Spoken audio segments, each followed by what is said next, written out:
Honourable member, that's okay, but I thought we started well that this is not about women, but then later we zero in on your daughters and mothers and sisters, and I thought it's a gender bill. Member number 001.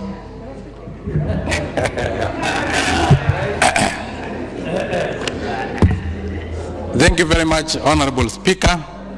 And Honorable Speaker, the Duale bill is one of the best bill ever since I joined this august house.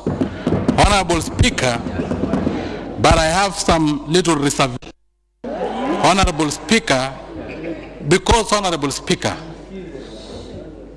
this may be another way of having slots reserved for a certain category of people that may not be with persons with disability.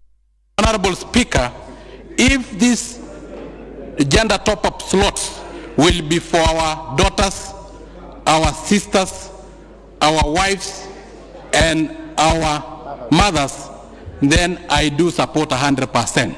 But then, if it is for the slave queens to slay their way into the National Assembly, to massage their way into the Senate, and slay their way into County Assembly, Honorable Speaker, then I do have some reservation.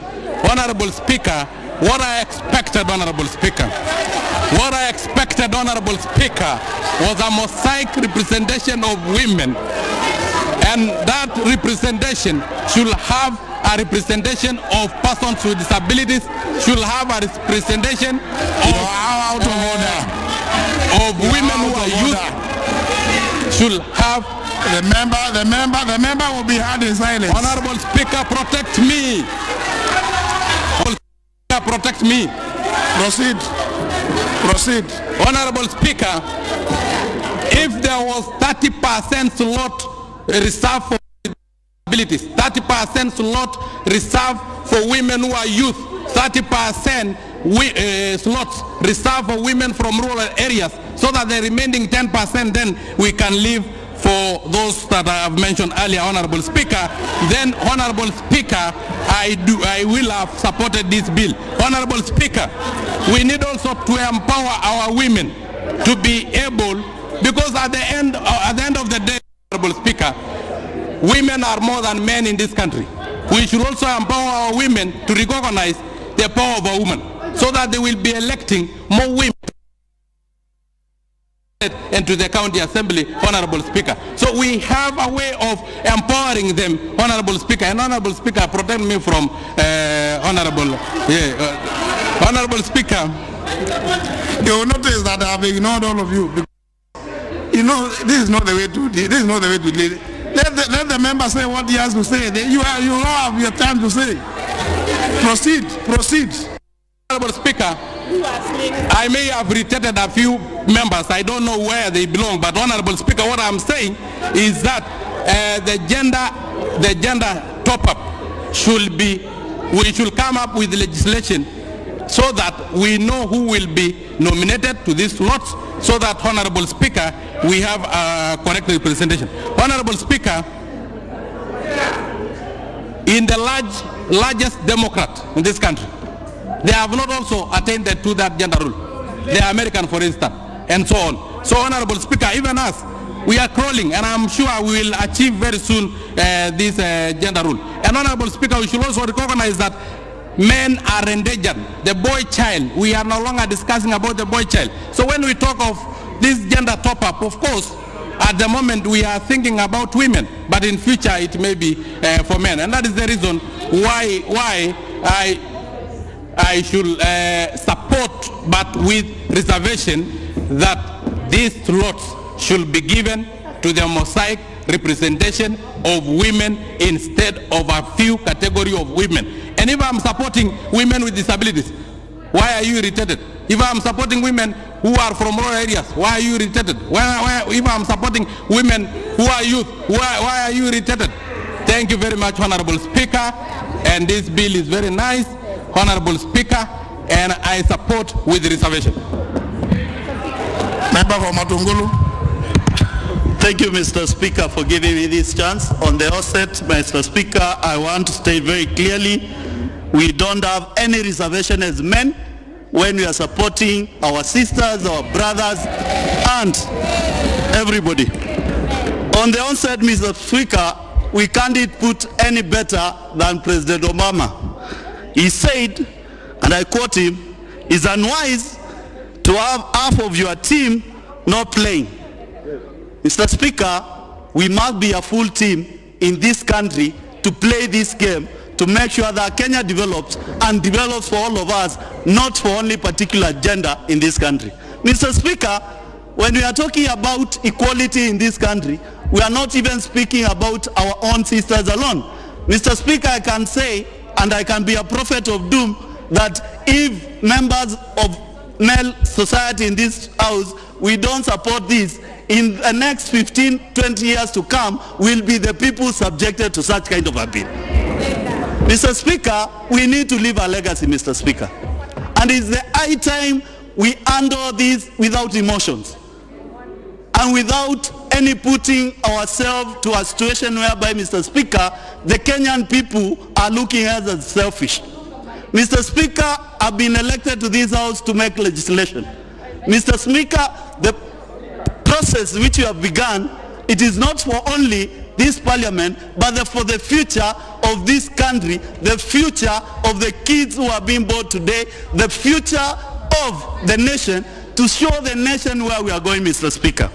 Mr. Speaker, if you look at the African nation, AU alone, they have put up so many legislation and they have put up so many treaties whereby Kenya is a signatory, Mr. Speaker. And they are very clear on the issues of equality and gender.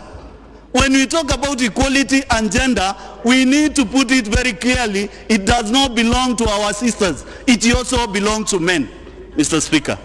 It is high time, Mr. Speaker, that we deal with this issue once and for all. We make sure that we have total equality within the country, total representation of all gender within the country, from the wards to constituency to counties to the national level. I would wish, Mr. Speaker, the next president of this country appoints a woman as a deputy president, so that we can give our ladies, our sisters, a chance to ascend to the throne of the State House, Mr. Speaker.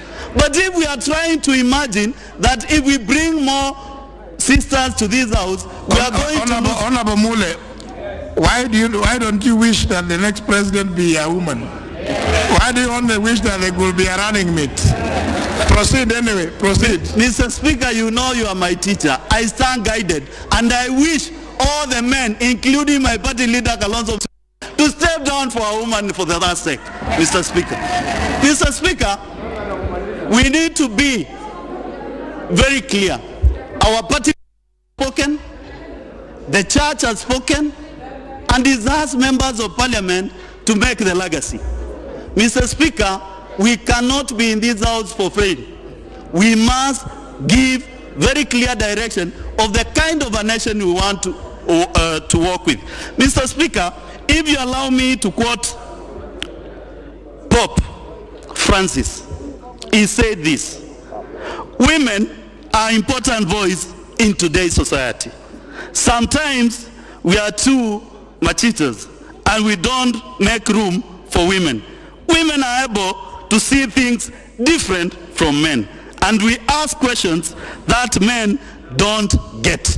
They do ask questions that men don't get. Mr. Speaker, without undue, and I know quite a number of members of this house want to support this bill, let's move forward and make sure that we enact this legislation as quickly as possible, and even if possible, Mr. Speaker, we make amendments to make sure that who want to be nominated, all those who need to be nominated, they join us before we close the chapter of this parliament, so that we can be able to leave a legacy which moves this country forward. And I don't foresee, for the sake of the nation, please members, let's use parliamentary language than what I've had. We cannot be in a system where we want to use names because we have reservation. Please, those are your reservation. Be parliamentary. God bless Kenya. God bless the women of this country. Well, reservation is parliamentary. Just to confirm, the one reservation is parliamentary. If that's the only one you have difficulties with. Now, no, members, let us not interrupt. I was just telling the member from Matungulu that his wish should not just be for women to be the running mates. He should have actually wished that the next president be a woman. That's the only, and he has actually agreed with me. A member from Muranga County. Thank you, Mr. Speaker. And on the onset, I want to really thank the mover of this bill, the seconder, and the men of this House who have spoken about this bill, Mr. Speaker. Again, Mr. Speaker, as you have already mentioned, this bill is not just about women, it's about gender. And by the look of things, Mr. Speaker, even these members of parliament, where we go to our primary schools, to the high schools, now if you go to the universities, even to the corporate world, you will note that the women are rising slowly. So for the members of this House, I also would like to urge you, let us support, because you never know. This time we are talking about a shortage of women, but in the next few years, we might need a shortage of men in this House. And I know equally they would like to be treated the same. Mr. Speaker, Article 81, when you look at the things that we have not attained in this Constitution, the issue of gender equality is something that we tried in the 11th Parliament. We did not manage to get the numbers. And so this time, Mr. Speaker, I want to beg my brothers and sisters who are in this House that we stand to be counted, Mr. Speaker, as members who have actually passed this bill, Mr. Speaker, in the Constitutional Amendment. It has already been mentioned, the ladies, honorable ladies, and I want to just address the worries that have been raised in this House also, Mr. Speaker, and also outside, and especially in the media, about the caliber of the women who are nominated in this House. Mr. Speaker, some honorable members have said that some of the ladies who come here have come from town, and I want to mention one honorable, Leshomo, who was nominated in this House, who has been elected in the county of Samburu 2 times. And Mr. Speaker, I want to know whether she's a slay queen. Mr. Speaker, look at Honorable Mother Wangari. She was nominated at the Senate, and now she's back as member for Gilgil. Look at Honorable Naisula. Gracious ladies as Honorable Barile, Honorable Millie Mabona, and Mr. Speaker, there are women who have contributed immensely to the discussions of this House, and even out there, they are doing amazing work. I pray, Mr. Speaker, we had Joaquin Dongo, who also came up with very great, amendments also in this House, Mr. Speaker. Janet Teya, the gracious lady from Kajiado, was nominated in the 11th Parliament, and she fought her way. Now she's the women rep Kajiado County.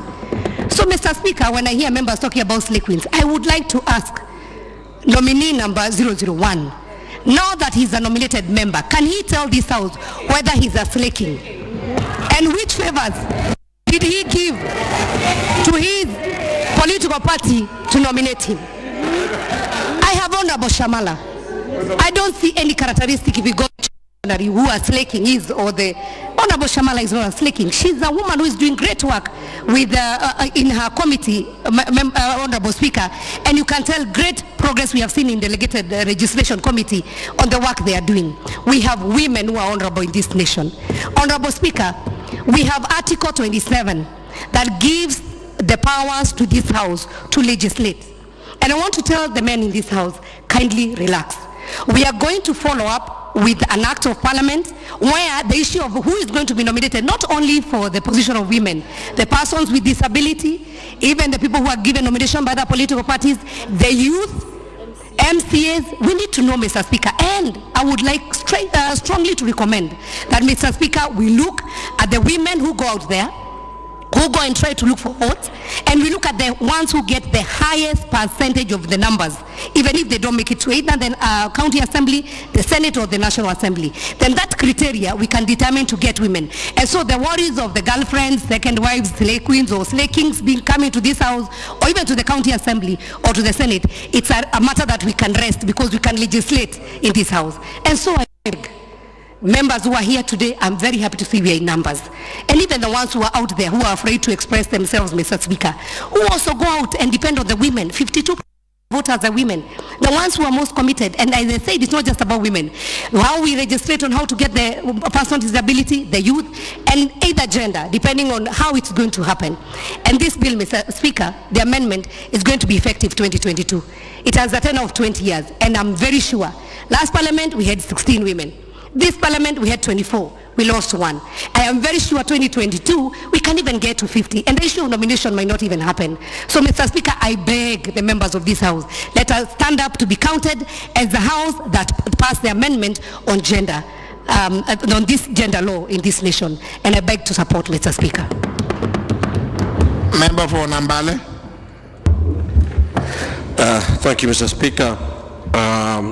Usually I'm guarded when I stand up to speak about bills, but on this one, I'm completely clear in my mind that this is...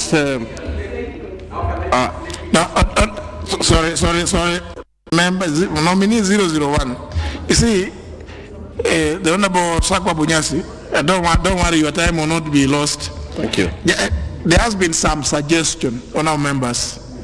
If you could see whether you can some of your 10 minutes, so that we can have as many members as possible contribute, because right now I have 64 requests, and if any of you, every one of you has to speak for 10 minutes, that will be what, how many minutes?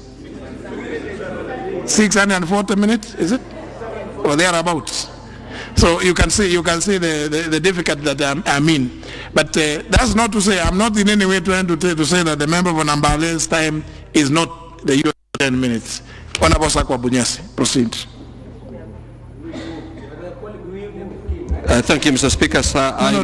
That issue, I don't want people, now at some point some people complained we use some, the language was slay king, now slay queen, now she has talked about slay king. I did not hear anybody now make noise now. So it means that it has evened out. So let's now listen to the distinguished member for Nambale, Honorable Sakwa Bunyasi. Yeah, thank you, Mr. Speaker, sir, and I hope member number 001 will keep quiet for a change. Mr. Speaker, sir, normally I'm guarded when I rise up to speak in the House on bills such weighty matters as is implied in this bill. But on this one, I'm completely clear in my mind that I support it, and I support it unreservedly. And let me go on to say a few things why I think that somebody of my age and exposure should stand up and support this strongly. And hopefully, those that are a little behind me in age and exposure will pick up from it, and they must support it because it's the interest of their own generation as they go forward. Mr. Speaker, first of all, it is unfortunate that we are trying to achieve this through a parliamentary reform or a judicial reform, legal reform, when in fact, not only the population is about half, but in my case, in the voters that elect me to this House, probably 60% or more are women. They have the capacity to elect one of their own if they are so chosen. And I think that in the long run, it's not going to be the changes we make in the law, it's changes in the mindset of the voters.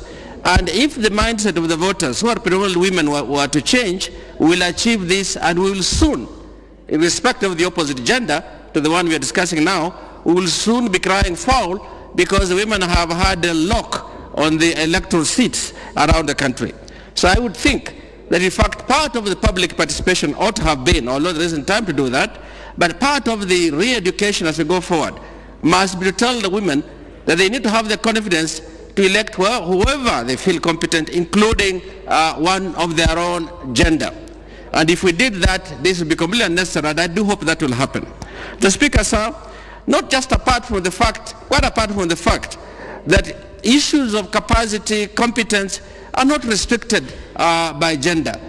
We know even in militaries around the world, even commandos and in combat roles, women are now playing those roles. I use that as a symbol to mean even in areas that were traditionally spared for men on the basis of the fact that they are strong and so on, with technology, the strength is coming from the mind.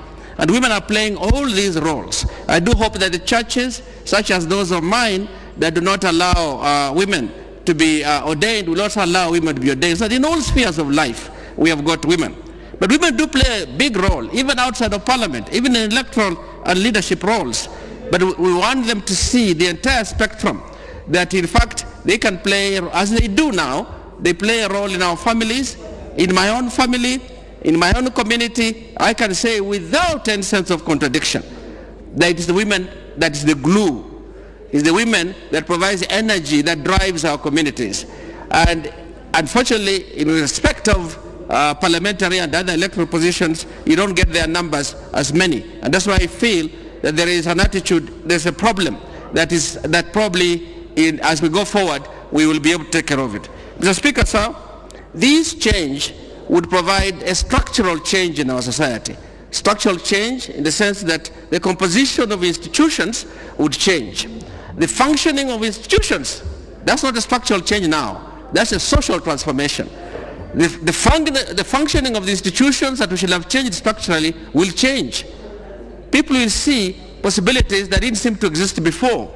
And I am sure that if you change the gender composition of this House, if you are to overturn it the other way, the way the House acts, the way the House thinks, the way the House debates will change. And that is something that we may be losing now. So I think there is some real gain as we seek to achieve big words and big changes like the social transformation of this republic. We must think about structural transformation. And this is one of the main pillars of structural transformation. I don't think that we'll get the reverse happen within 20 years. I personally had thought 20 years too long for this period, but maybe it's not even read 20 and 10. It should simply read, not until we shall achieve the one gender rule will now be relaxed and removed. In fact, it will remain permanently, because once we achieve it, it won't apply. But once we reach a point in which it is so overachieved that now it is for purposes of this discussion, it's now the male group that's in danger, it will kick back again. We'll need it. We won't have to pass a new rule. In fact, I would think, let's leave it open, let it stay there until we achieve it. And if it overdoes it, it will protect the likes of myself. I'll definitely be there, I'm sure, for this argument. I'll not be in this House, perhaps not even in this world. But I think that it is something that's critically important. The Speaker, in our committee, at the Senate, we may not even have a problem. In fact, the problem we may have in future, because we have 16 women guaranteed, and another 2 guaranteed through youth and disability group, we have 18 guaranteed. We may in future need to nominate men in the Senate. Actually, the danger is on men, given this constitution. It's not women. So, Mr. Speaker, this constitutional amendment is not just getting women. For the moment, it may look like we are trying to bring women to participate in our political affairs, which is true, because over the years, women have been discriminated. But in the future, you may find we need this affirmative action to have more men nominated or brought to the National Assembly and the Senate. Mr. Speaker, allow me to address the last aspect that I wanted to talk about, which is the process of bringing or having more women, so to speak, in the National Assembly and in the Senate. In the event, Mr. Speaker, this bill provides that in the event that we will not realize the 1/3 minimum required of either gender, then political parties, through what we call the party list, which is what we are doing even at the moment at the county assemblies, and to nominate the 12 members, will for consideration after election. And Mr. Speaker, what is the value of affirmative action? Some say that those who have benefited from affirmative action, that they don't see the value. but I want to disagree. The Honorable Cecil Mbarire is sitting across, and I will confirm Honorable Cecil Mbarire, and if she allows me to give her as an example, came through affirmative action in the 9th Parliament. She was nominated, and because of that, in the 10th Parliament and 11th Parliament, the people of Runyenje saw it fit to give her an opportunity to serve them from a single member constituency as elected because of the political exposure that she got, and also because of the capacity that she was given. We have Honorable Millie Odhiambo is serving Suba North constituency for the 2nd time. But the first time when she came, the Honorable Millie Odhiambo came as a nominated member of Parliament. And I want to confirm that if there is any other member in this House apart from Honorable Duale who has brought as many bills as Millie Odhiambo in this House, I am yet to see that Honorable member. Probably Honorable Amos Kimunya when he was a cabinet minister. But the rest of us are trying to catch up with Honorable Millie Odhiambo in terms of introducing bills to this House. Mr. Speaker, I will give the example of Martha Wangari, who was nominated to the Senate in the last Parliament. She is now representing a single member constituency. We have Honorable Sarah Korer, who has been elected from Samburu, a community we consider to be conservative, together with Lesuda. Samburu have elected 2 women to Parliament, this time from single member constituencies. That is because of affirmative action. I'm sure if Honorable Korere did not show her leadership qualities when she came in as a nominated MP, probably she would not be with us as the MP for her constituency. The same with Lesuda. I will give the example of Aisha Juma and Mishimboku, who came in through affirmative action seats, the 47 women rep. Now they are representing single member constituencies. That is what gives me confidence that if we allow more women to access leadership through affirmative action, I have no doubt in my mind that what we have been praying for, what we have been pushing over the years, that we want more women to be mainstreamed in Parliament, will be realized automatically. We may not even need to wait for 20 years, Mr. Speaker, to realize this very important principle. But in the event that 20 years shall lapse, Mr. Speaker, obviously, the Parliament then will decide whether they can extend it for a further 10 years or terminate it with attendant consequences at that time. But as a House today, Mr. Speaker, I want to plead and beseech my colleagues, really, this is not an issue of women. In fact, I want to disagree and say this is an issue for the country called Kenya. This is an issue that must be addressed. We look very bad, Mr. Speaker. Even the Supreme Court has pronounced itself. The Supreme Court gave us up to August, was it 2016? August 2015, to pass this important legislation. We failed.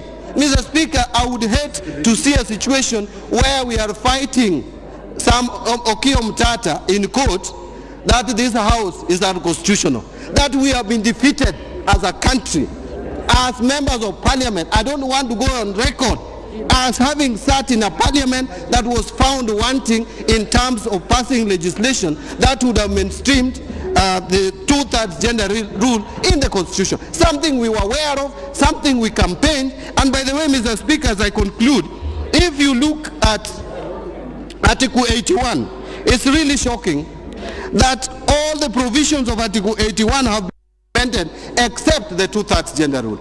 Mr. Speaker, it talks about freedom of citizens to exercise their political rights. We have been doing that. Mr. Speaker, just 1 minute as I conclude. It talks about fair representation of persons with disabilities. We have been doing that, although we need to do more. But Mr. Speaker, it talks about universal suffrage. It talks about secret ballot, freedom from violence, conduct by independent body, IEBC, transparent process that we have always been shouting about. But this one provision under Article 81 of not more than 2/3 of the members of elected public bodies shall be of the same gender. Mr. Speaker, that one, this House has failed and the country has failed to actualize. Mr. Speaker, with those many remarks, I just want to state and second the bill and ask my colleagues to find favor with the Duale bill, although Honorable Duale doesn't want it to call Duale bill. Thank you, Mr. Speaker. Well spoken. Honourable members, before I propose the question, I can see, don't worry. You know, I can see there are 53. Don't raise your tiny hand up there, Honourable Ongili. Just relax. Don't, you know, you are very far. In fact, you can, the machine only shows the first 10. So you must be in the group which is somewhere inside there. So just relax. It will give as many of you as possible a chance to make your comments, contribute. But before I propose the question of members, allow me to recognize the presence in the Speaker's Gallery of the Honorable Senator Dr. Agnes Zani, 8 members from the County Assembly of Nairobi,